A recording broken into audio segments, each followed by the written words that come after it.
We have already suffered from this kind of situation where we didn't create jobs.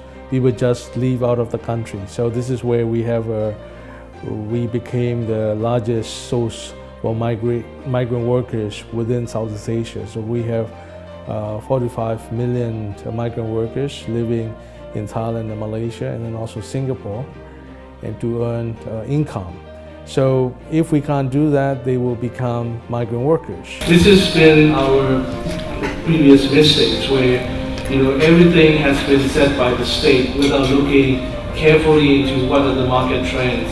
So I think this is where we are paying a lot of attention to identify what are the value chains available for the country as a whole, and then trying to set our skills development strategy so that it can be sustainable over the long term. This is where I think the role of the state is become very important to really help the citizens to use their freedom wisely. So I think this is where we are investing a lot in terms of human resource development strategies.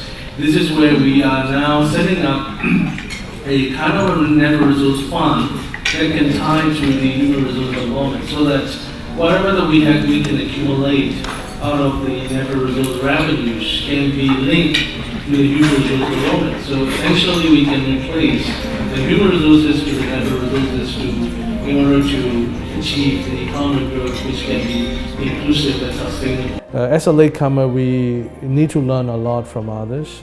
In that regard, I really like to thank the IDRC and the Just Jobs for providing us kind of a resources that we needed badly right now.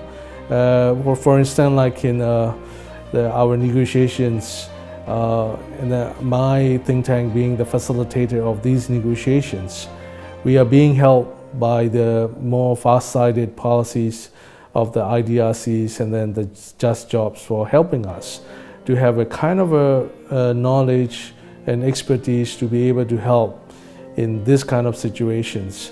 Because Myanmar is such a country where there are so many gaps. And the knowledge gap is one of the most difficult one to overcome. And then we are trying to get a lot of knowledge from outside to fill the gap.